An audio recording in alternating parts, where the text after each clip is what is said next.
And perhaps in nearly every joy, as in certain every pleasure, cruelty has its place. That he used to read the latter part of the book, with its really tragic, if somewhat overemphasized account, of the sorrow and despair of one who had himself lost what in others, and in the world, had been most dearly valued.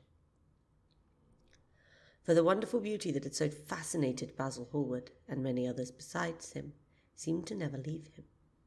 Even those who had heard the most evil things against him, and from time to time strange rumours about his mode of life crept through London and became the chatter of the clubs, could not believe anything to his dishonour when they saw him. He had always the look of one who had kept himself unspotted from the world.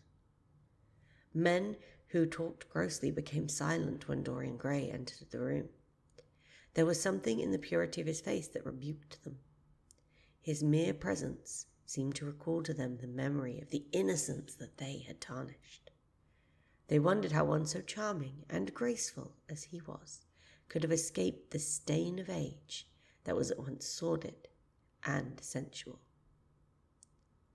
Often, on returning home from one of these mysterious and prolonged absences that gave rise to such strange conjecture amongst those who were his friends, or those that thought they were so, he himself would creep upstairs to the locked room, open the door with the key that never left him now, and stand, with a mirror in front of the portrait Basil Hallward had painted of him, looking now at the evil and aging face on the canvas, and now at the fair young face that laughed back at him from the polished glass. The very sharpness of the contrast used to quicken his sense of pleasure. He grew more and more enamoured of his own beauty, more and more interested in the corruption of his own soul. He would examine, with minute care, and sometimes with a monstrous and terrible delight, the hideous lines that seared the wrinkling forehead, or crawled around the heavy, sensual mouth, wondering sometimes which were the more horrible, the signs of sin or the signs of age. He would place his white hands beside the coarse, bloated hands of the picture and smile. He mocked the misshapen body and the failing limbs. There were moments, indeed, at night, when lying helpless in his own delicately scented chamber, or in the sordid room of the little ill-famed tavern near the docks, which, under an assumed name and in disguise, it was his habit to frequent, he would think of the ruin he had brought upon his soul with a pity that was all the more poignant because it was purely selfish. But moments such as these were rare. That curiosity about life which Lord Henry had first stirred in him as they sat together in the garden of their friend seemed to increase with gratification. The more he knew, the more he desired to know. He had mad hungers that grew more ravenous as he fed them. Yet, he was not really reckless, at any rate, with his relations to society. Once or twice every month during the winter, and on each Wednesday evening while the season lasted, he would throw open to the world his beautiful house, and have the most celebrated musicians of the day to charm his guests with the wonders of their art. His little dinners, in the settling of which Lord Henry always assisted him, were noted as much for the careful selection and placing of those he invited, as for the exquisite taste shown in the decoration of the table, with its subtle symphonic arrangements of exotic flowers, an embroidered cloth, an antique plate of gold and silver. Indeed, there were many, especially among the very young men, who saw, or fancied that they saw, in Dorian Gray, the true realization of a type of which they had often dreamed in Eton or Oxford days. A type that was to combine something of the real culture of the scholar with all the grace and distinction and perfect manner of a citizen of the world. To them, he seemed to be of the company of those whom Dante describes as having sought to make themselves perfect by the worship of beauty. Like Gautier, he was one for whom the visible world existed. And certainly to him, life itself was the first, the greatest of the arts, and for it all the other arts seemed to be but a preparation. Fashion, by which what is really fantastic becomes for a moment universal, and dandyism, which in its own way is an attempt to assert the absolute modernity of beauty, had, of course, their fascination for him. His mode of dressing and the particular styles that from time to time he affected had their marked influence on the young exquisites of the Mayfair balls and the Pall Mall Club windows, who copied him in everything that he did, and tried to reproduce the accidental charm of his graceful, though to him only half serious, fopperies. For a while he was but too ready to accept the position that was almost immediately offered to him of his coming of age, and found indeed a subtle pleasure in the thought he might really become to the London of its own day what the imperial Neronian Rome, the author of the Satyricon, had once been. Yet, in his inmost heart, he desired to be something more than a mere arbiter elegantarium, to be consulted on the wearing of a jewel or the knotting of a necktie or the conduct of a cane. He sought to elaborate some new scheme of life that would have its reasoned philosophy and its ordered principles, and find in the spiritualizing of the senses its highest realization. The worship of the senses has often, and with much justice, been decried. Men feeling a natural instinct of terror about passions and sensations that seem stronger than themselves, and that they are conscious of sharing with the less highly organized form of existence.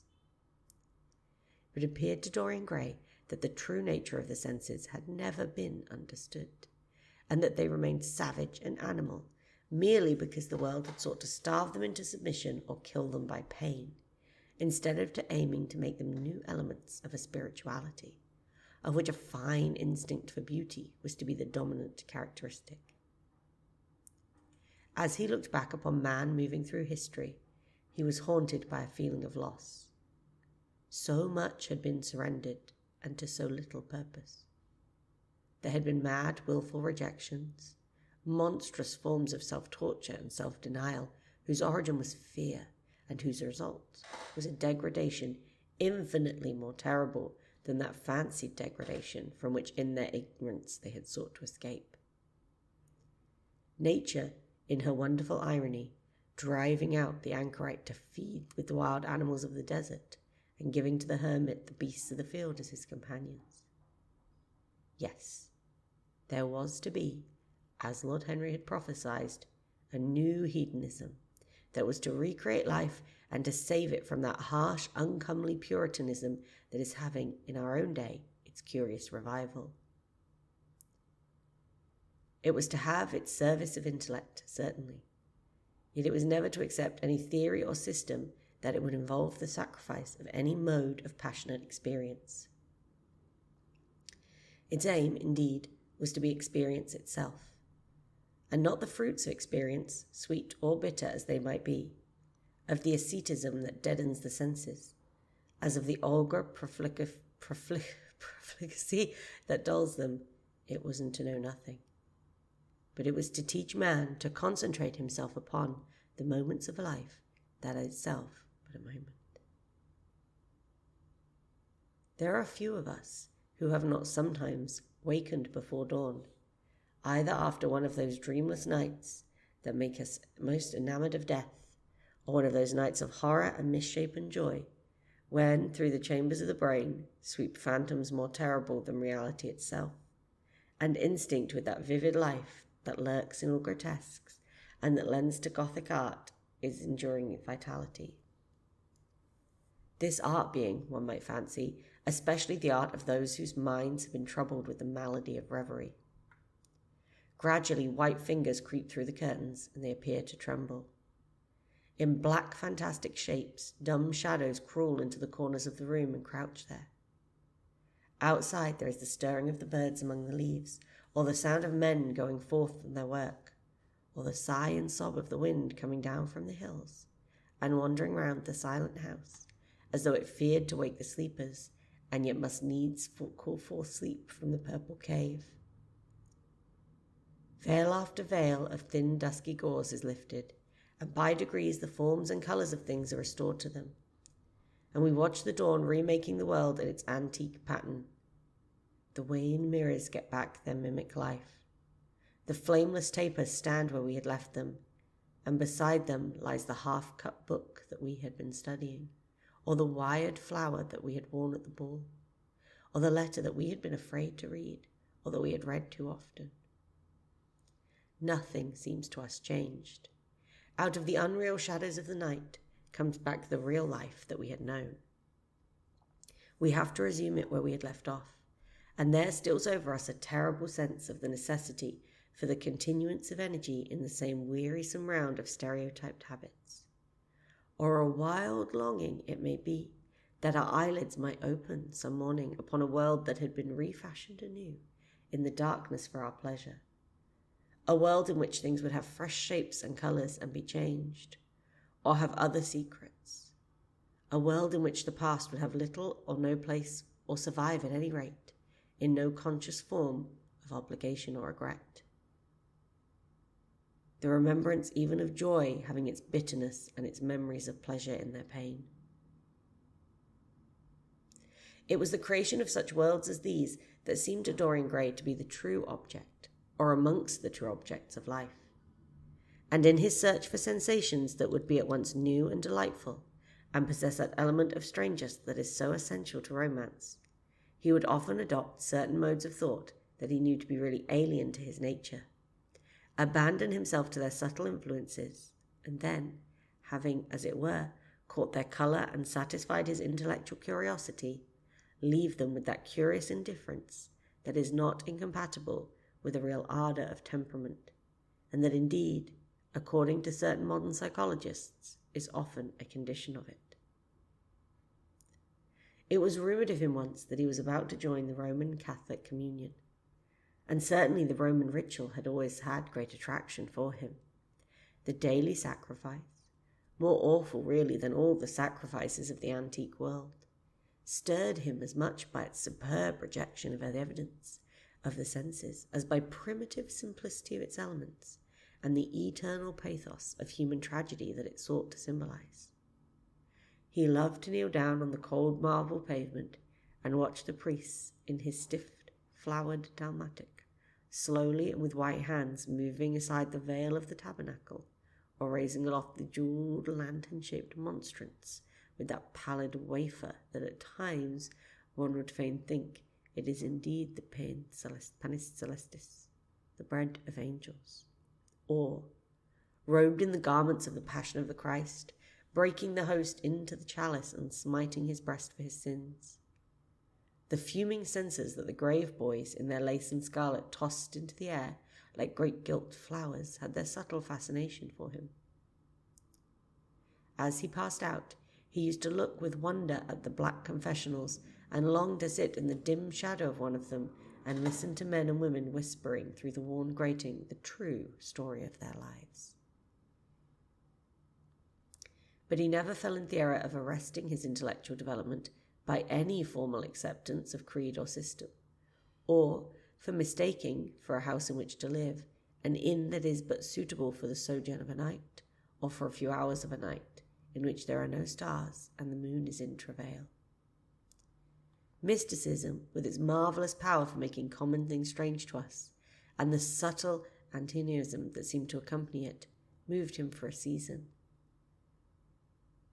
And for a season he inclined to the materialistic doctrines of the Darwinismus movement in Germany, and found a curious pleasure in tracing the thoughts and passions of men to some pearly cell in the brain or some white nerve in the body, delighting in the conception of the absolute dependence of the spirit on certain physical conditions, morbid or healthy, normal or diseased. Yet, as he has been said to him before, no theory of life seemed to be to him of any real importance compared with life itself. He felt keenly conscious of how barren all intellectual speculation is when separated from action and experiment. He knew that the senses, no less than the soul, have their spiritual mysteries to reveal. And so he would now study perfumes and the secrets of their manufacture, distilling heavily scented oils and burning odorous gums from the East. He saw that there was no mood of the mind that had not its counterpart in the sensuous life, and set himself to discover their true relations, wondering what there was in frankincense that made one mystical, and in ambergris that stirred one's passions, and in violets that woke the memory of dead romances, and in musk that troubled the brain, and in champak that stained the imagination, and seeking often to elaborate a real psychology of perfumes and to estimate the several influences of sweet-smelling roots and scented pollen-laden flowers, of aromatic balms and dark fragrant woods, of spikenard that sickens, of favenia that makes men mad, and of aloes that are said to expel melancholy from the soul.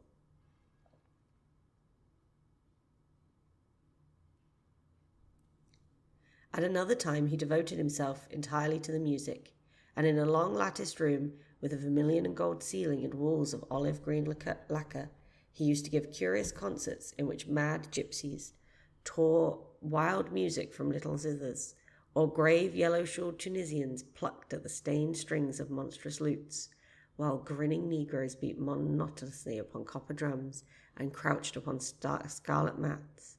Slim-turbaned Indians blew through long pipes of reed or brass, and charmed, or feigned to charm, great hooded snakes and horrible horned adders. The harsh intervals and shrill discords of barbaric music stirred him at times, when Schubert's Grace and Chopin's Beautiful Sorrows and the mighty harmonies of Beethoven himself fell unheeded on his ear. He collected together from all parts of the world the strangest instruments that could be found, either in the tombs of the dead nations or among the few savage tribes that had survived contact with Western civilizations, and loved to touch and try them. He had the mysterious Paris of the Rio Negro Indians, that women are not allowed to look at and even youths may not see until they have been subjected to fasting and scourging, and earthen jars of the Peruvians that have the shrill cries of birds and the flutes of human bones, such as Alfonso de Aval had in Chile, and the sonorous green jaspers that are found near Cuzco and give forth a note of singular sweetness. He had painted gourds filled with pebbles that rattled when they were shaken, the long clarin of the Mexicans, in which the performer does not blow, but through which he inhales the air, the harsh ture of the Amazon tribes, that is surrounded by sentinels who sit all day long in the high trees, and can be heard, it is said, at a distance of 3 leagues, the Tepanazalti, that has 2 vibrating tongues of wood, and is beaten with sticks just smeared with elastic gum, obtained from the milky juice of plants. The yotl bells of the Aztecs are hung in clusters like grapes, and a huge cylindrical drum covered with the skins of great serpents, like the one that Bernal Diaz saw when he went with Cortez into the Mexican temple, and of those whose doleful sound he has left us so vivid a description. The fantastic character of these instruments fascinated him, and he had a curious delight in the thought that art, like nature, has her monsters, things of bestial shape with hideous voices. Yet after some time he wearied of them, and would sit in his box at the opera, either alone or with Lord Henry, listening in rapt pleasure to Tannhauser, and seeing in the prelude of that great work a presentation for the tragedy of his own soul. On one occasion he took up the study of jewels, and appeared at a costume ball as Anne de Joyeuse, Admiral of France, in a dress covered with 560 pearls. This taste enthralled him for years, and indeed may be said to have never left him. He would spend a whole day settling and resettling in their cases the various stones he had collected, such as the olive-green chrysoberyl that turns red by lamplight, the cymophane with its wire-like line of silver, the pistachio-coloured peridot, the rose-pink and wine-yellow topazes, carbuncles of fiery scarlet with tremulous 4-rayed stars, flame-red cinnamon stones, orange and violet spinels, and amethysts with their alternate layers of ruby and sapphire. He loved the red gold of the sunstone, the moonstone's pearly whiteness, and the broken rainbow of the milky opal. He procured from Amsterdam 3 emeralds of extraordinary size and richness of colour, and had a turquoise de la Ville Rocha that was the envy of all the connoisseurs. He discovered wonderful stories also about jewels. In Alfonso's Clericalis Disciplina, a serpent was mentioned with the eyes of real jacinth, and in the romantic history of Alexander, the conqueror of Amathia, was to have found in the Vale of Jordan snakes with collars of real emeralds growing on their backs. There was a gem in the brain of a dragon, Philostratus told us, and by exhibition of golden letters and scarlet robe, the monster could be thrown into a magical sleep and slain. According to the great alchemist Pierre de Boniface, the diamond rendered a man invisible, and the agate of India made him eloquent. The cornelian appeased anger, and the hyacinth provoked sleep, and the amethyst drove away the fumes of wine. The garnet cast out demons, and the hydropicus deprived the moon of her colour. The selenite waxed and waned with the moon, and the malocheus that discovers thieves could be affected only by the blood of children. Leonardus Camillus had seen a white stone taken from the brain of a newly killed toad that was certainly an antidote against poison. The bezoar that was found in the heart of the Arabian deer was a charm that could cure the plague. In the nests of Arabian birds was the asperlites, that according to Democritus kept the wearer away from danger of fire. The king of Ceylon rode through his city with a large ruby in his hand as the ceremony of his coronation. The gates of the palace of John the priest were made of sardius with the horned snake inwrought, so that no man might bring poison within. Over the gable were 2 golden apples in which were 2 carbuncles, so that the gold might shine by day and the carbuncles by night. In Lodge's strained romance, a Marguerite of America, it was stated that in the chamber of the queen one could behold all the chaste ladies of the world, enchased out of silver, looking through fair mirrors of chrysolites, carbuncles, sapphires, and green emeralds. Marco Polo had seen the inhabitants of Zipangu place rose-coloured pearls in the mouths of the dead. A sea monster had been enamoured of the pearl that the river drought brought to King Perozes, and had slain the thief, and mourned for 7 moons over its loss. When the Huns lured the king into the great pit, he flung it away. Procopius tells the story. Nor was it ever found again, though the Emperor Anastasius offered 500 weight gold pieces for it. The king of Malabar had shown a certain Venetian a rosary of 304 pearls, one for every god that he worshipped. When Duke de Valentino of Alexander VI visited Louis XII of France, his horse was loaded with gold leaves, according to Brantome, and his cap had double rows of rubies that threw out great light. Charles of England had ridden in stirrups hung with 421 diamonds. Richard II had a coat valued at 30,000 marks, which was covered with ballast rubies.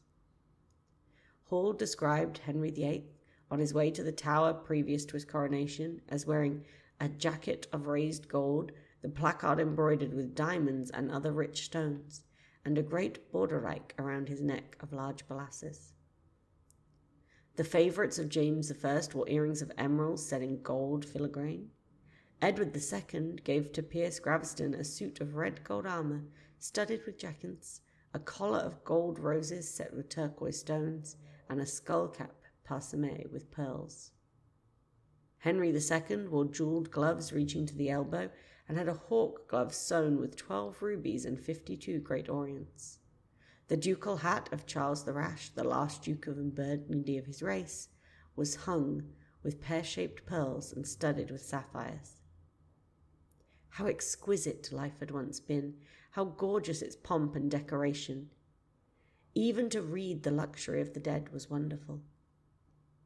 Then he turned his attention to the embroideries and to the tapestries that performed the office of frescoes in the chill rooms of the northern nations of Europe.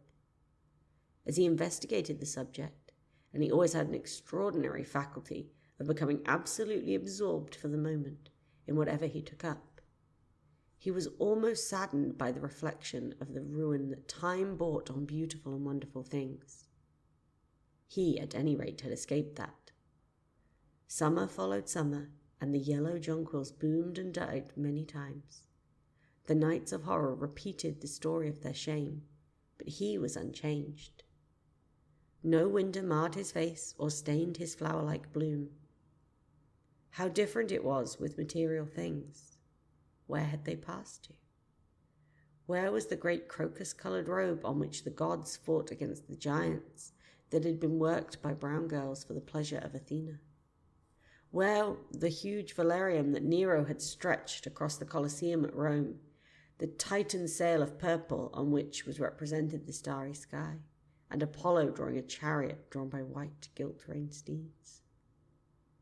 He longed to see the curious table napkins wrought for the priest of the sun, on which were displayed all the dainties and viands that could be wanted for a feast. The mortuary cloth of King Chilperic with its 300 golden bees, the fantastic robes that excited the indignation of the Bishop Pontus, and were figured with lions, panthers, bears, dogs, forests, rocks, hunters, all, in fact, that a painter can copy from nature. And the coat that Charles of Orleans once wore, on the sleeves of which were embroidered the verses of a song beginning, Madame, je suis toute joie. The musical accompaniment of the words being wrought in gold thread, and each note, of square shape in those days, formed with 4 pearls. He read of the room that was prepared at the palace at Reims for the use of Queen Joan of Burgundy, and was decorated with 1,321 parrots, made in embroidery and blazoned with the king's arms, and 561 butterflies, whose wings were similarly ornamented with the arms of the queen, the whole worked in gold. Catherine de Medici had a mourning bed made for her of black velvet powdered with crescents and suns. Its curtains were of damask, with leafy wreaths and garlands figured upon a gold and silver ground, and fringed along the edges with broideries of pearls. And it stood in a room hung with rows of the queen's devices in cut black velvet on cloth of silver. Louis XIV had gold-embroidered caryatides 50 feet high in his apartment. The state bed of Sobieski, King of Poland, was made of Smyrna gold brocade embroidered in turquoises with verses made from the Koran. Its supports were of silver gilt, beautifully chased, and profusely set with enamelled and jewelled medallions. It had been taken from the Turkish camp before Vienna, and the standard of Mohammed had stood beneath the tremulous gilt of its canopy. And so for a whole year he sought to accumulate the most exquisite specimens that he could find of textile and embroidered work.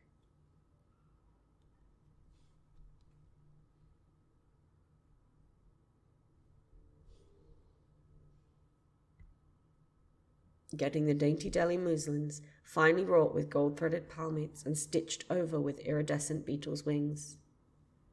The Dhaka gauzes that from their transparency are known in the East as woven air and running water and evening dew, strange figured cloths from Java, elaborate yellow Chinese hangings, books bound in tawny satins, or fair blue silks and wrought with fleur-de-lis, birds and images, veils of lahi worked in Hungary point, Sicilian brocades and stiff Spanish velvets, Georgian work with its gilt coins, and Japanese fukasos with their green-toned golds and their marvellously plumaged birds.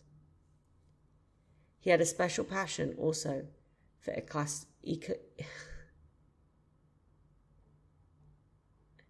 ecclesiastical vestments, as indeed he had for everything connected with the service of the church. In the long cedar chest that lined the west gallery of his house, he had stored away many rare and beautiful specimens of what is really the raiment of the bride of Christ, who must wear purple and jewels and fine linen, that she may hide the pallid, macerated body that is worn by the suffering she seeks for, and wounded by self-inflicted pain. He possessed a gorgeous cope of crimson silk and a gold-threaded damask figure with the repeating pattern of golden pomegranates set in 6-petaled formal blossoms, beyond which on either side was the pineapple device wrought in seed pearls. The offrays were divided into panels representing the scenes from the life of the Virgin, and the coronation of the Virgin was figured in coloured silks upon the hood. This was Italian work of the 15th century. Another cope was of green velvet, embroidered with heart-shaped groups of acanthus leaves, from which spread long-stemmed white blossoms, and details of which were picked out with silver thread and coloured crystals. The Moors bore a seraph's head in gold-raised work. The orphreys were woven in a diaper of red and gold silk, and were starred with medallions of many saints and martyrs, among whom was Saint Sebastian. He had chasubles of amber-coloured silk and blue silk and gold brocade, and yellow silk damask and cloth for gold, figured with representations of the Passion and the Crucifixion of Christ, and embroidered with lions and peacocks and other emblems. Dalmatics of white satin and pink silk damask, decorated with tulips and dolphins and fleur-de-lis. Altar frontals of crimson velvet and blue linen, and many corporals, chalice veils, and sudaria. In the mystic offices to which such things were put, there was something that quickened his imagination. For these treasures and everything that he collected in his lovely house were to be to him means of forgetfulness, modes which he could escape for a season from the fear that seemed to him at times to be almost too great to be borne. Upon the walls of the lonely locked room where he had spent much of his boyhood, he had hung with his own hands the terrible portrait whose changing features showed him the real degradation of his life, and in front of it had draped the purple and gold pall as a curtain.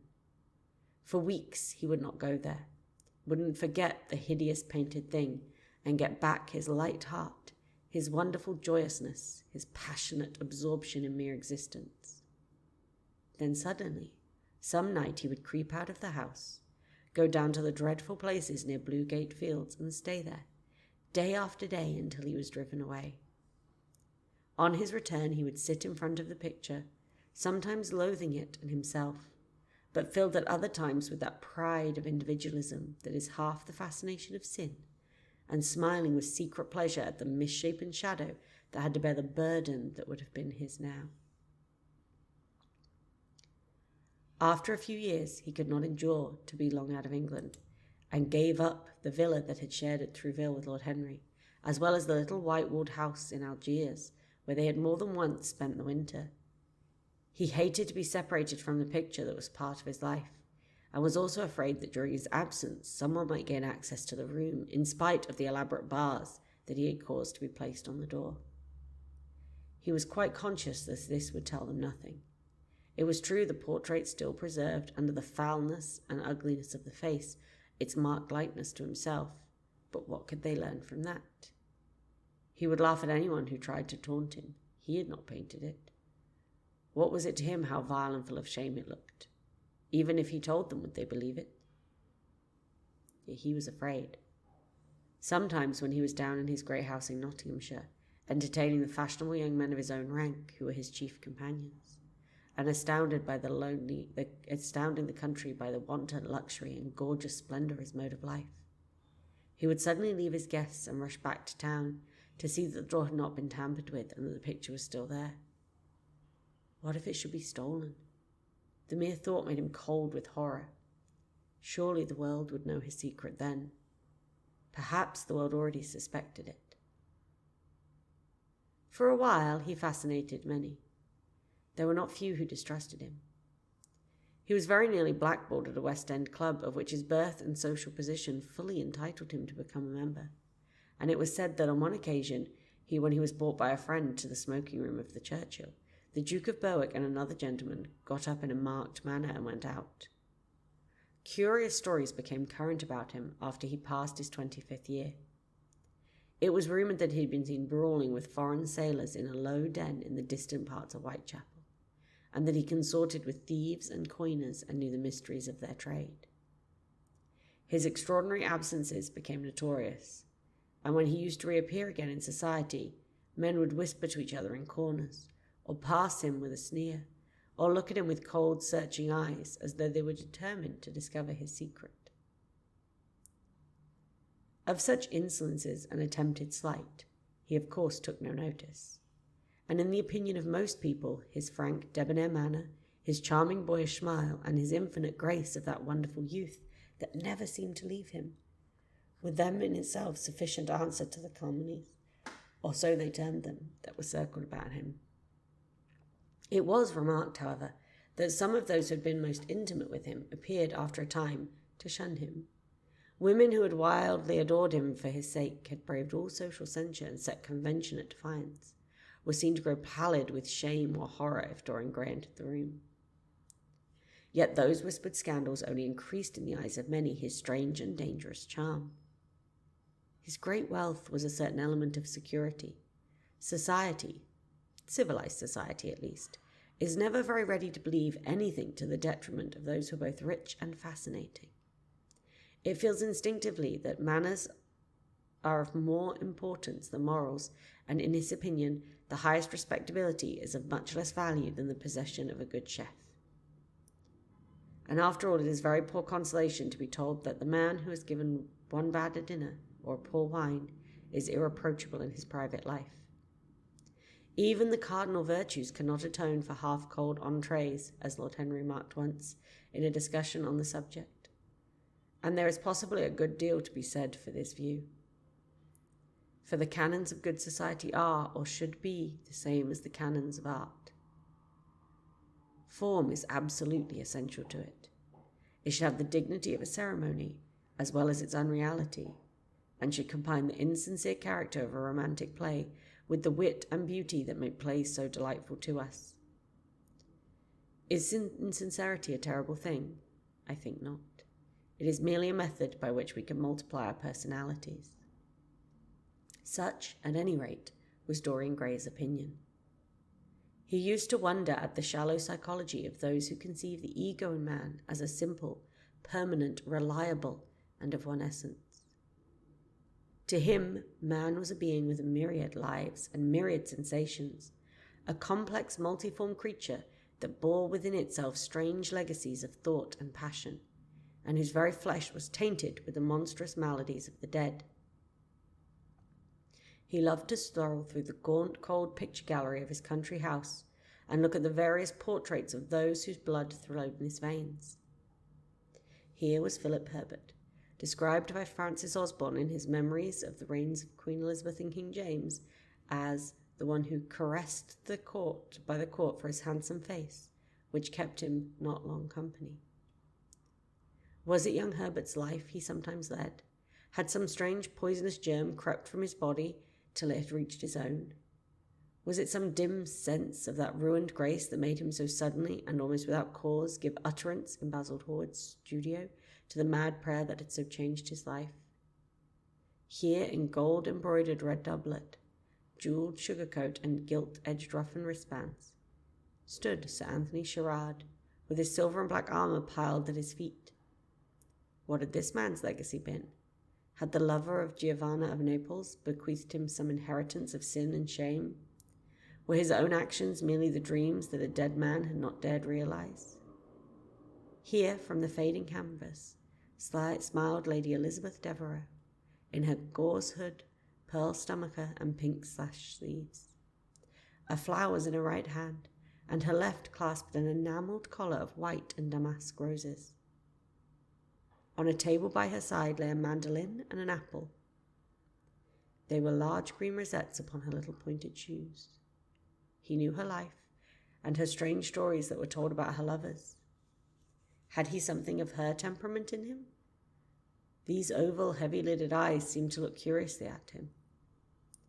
What of George Willoughby, with his powdered hair and fantastic patches? How evil he looked! The face was saturnine and swarthy, and the sensual lips seemed to be twisted with disdain. Delicate lace ruffles fell over the lean yellow hands that were so laden with rings. He had been the macaroni of the 18th century, and the friend in his youth of the Lord Ferrars. What of the second Lord Beckenham, the companion of the Prince Regent in his wildest days, and one of the witnesses at the secret marriage of Miss Fitzherbert? How proud and handsome he was, with his chestnut curls and insolent pose. What passions had he bequeathed? The world had looked upon him as infamous. He had led the orgies at Carlton House. The Star of Garter glittered upon his breast. Beside him hung the portrait of his wife, a pallid, thin-lipped woman in black. Her blood also stirred within him. How curious it all seemed. And its mother, with her Lady Hamilton face and her moist wine-dashed lip. He knew what he got from her. He had got from her his beauty and his passion for the beauty of others. She laughed at him in her loose bacchante dress. There were vine leaves in her hair. The purple spilled from the cup she was holding. The carnations of the painting had withered, but the eyes were still wonderful in their depth and brilliancy of colour. They seemed to follow him wherever he went. Yet one had ancestors in literature as well as one's own race, nearer perhaps in type and temperament many of them, and certainly with an influence of which one was more absolutely conscious. There were times when it appeared to Dorian Gray that the whole of history was merely the record of his own life, not as he had lived it in act and circumstance, but as his imagination had created it for him, as it had been in his brain and his passions. He felt that he had known them, these strange, terrible figures that passed across the stage of the world and made sin so marvellous and evil so full of subtlety. It seemed to him that in some mysterious way their lives had been his own. The hero of the wonderful novel that had so influenced his life had himself known this curious fancy. In the 7th chapter he tells how, crowned with laurel, lest lightning might strike him, he had sat, as Tiberius, in a garden at Capri, reading the shameful books of Elephantis, while dwarfs and peacocks strutted around him and the flute player mocked the swinger of the censer. And as Caligula had caroused with the green-shirted jockeys in their stables and supped in an ivory manger with a jewel-frontletted horse, and as Domitian had wandered through a corridor lined with marble mirrors, looking round with haggard eyes for the reflection of the dagger that was to end his days, and sick with that ennui, that terrible tedium vitae that comes to those whom life denies nothing, and had peered through a clear emerald at the red shambles of the circus, and then in a litter of pearl and purple drawn by silver-shod mules, been carried through the streets of Pomegrantus to the house of gold, and heard men cry on Nero Caesar as he passed by. And as Elagabus, painted his face with colours, and plied the distaff among the women, and brought the moon from Carthage and given in her mystic marriage to the sun. Over and over again Dorian used to read this fantastic chapter, and the 2 chapters immediately following, in which, as in some curious tapestries or cunningly wrought enamels, were pictured the awful and beautiful forms of those whom vice and blood and weariness had made monstrous or mad. Filippo, Duke of Milan, who slew his wife and painted her lips with a scarlet poison that her lover might suck death from the dead thing he fondled. Pietro Barbi, the Venetian known as Paul II, who sought his vanity to assume the title of Formosus, and whose tiara, valued at 200,000 florins, was bought at the price of a terrible sin. Gian Maria Visconti, who used hounds to chase living men and whose murdered body was covered with roses by a harlot who had loved him. The Borgia on his white horse, with Fratricidi waiting beside him, and his mantle stained with the blood of Perotto. Pietro Riario, the young Cardinal Archbishop of Florence, child and minion of Sixtus IV, whose beauty was equalled only by his debauchery, and who received Leonora of Aragon in a pavilion of white and crimson silk, filled with nymphs and centaurs, and gilded a boy that he might serve at the feast of Ganymede or Hylas. Ezelin, whose melancholy could be cured only by the spectacle of death, and who had a passion for red blood as other men have for red wine. The son of the fiend, as was reported, and one who had cheated his father at dice when gambling with him for his own soul. Giambattista Cibo, who in mockery took the name of innocent, and though in those torpid veins of blood 3 lads was infused by a Jewish doctor. Sigismondo Malesta, the lover of Isotta and lord of Rimini, whose effigy was burned at Rome as the enemy of God and man, who strangled Polissena with a napkin and gave poison to Ginevra d'Este in a cup of emerald, and in honour of a shameful passion built a pagan church for Christian worship. Charles VI, who had so wildly adored his brother's wife that a leper had warned him of the insanity that was coming on him, and who, when his brain had sickened and grown strange, could only be soothed by Saracen cards painted with the images of love and death and madness, and in his trimmed jerkin and jewelled cap and acanthus-like curls, Griffonetto Bologna, who slew Astore with his bride, and Simonetto with his page, and whose comeliness was such that as he lay dying in the yellow piazza of Perugia, those who had hated him could not choose but to weep, and Atlanta, who had cursed him, blessed him.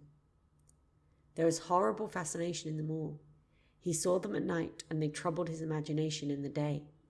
The Renaissance knew of strange manners of poisoning by a helmet and a lighted torch, by an embroidered glove and a jeweled fan, by a gilded pomander and an amber chain. Dorian Gray had been poisoned by a book. There were moments when he looked on evil simply as a mode through which he could realize the conception of the beautiful.